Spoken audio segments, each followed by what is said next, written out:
mga uri ng sahod. Una, sibuyas na sahod. Ito yung sahod na kapag hinati-hati mo sa gastusin, mapapaluha ka. Pangalawa, pampapayat na sahod. Ito yung sahod na habang tumatagal, pakonti ng pakonti, ang natitirang pangkain mo.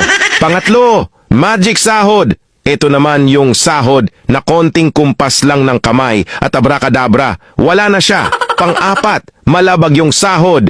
Ito yung sahod na di ka sigurado kung kailan ito darating at kung gaano ito tatagal. Panglima, corning pelikulang sahod. Ito naman yung sahod na tinatawanan mo na lang para di ka mabwisit. Pang-anim, konserbatibong sahod. Ito yung sahod na nakakawala ng inspirasyon.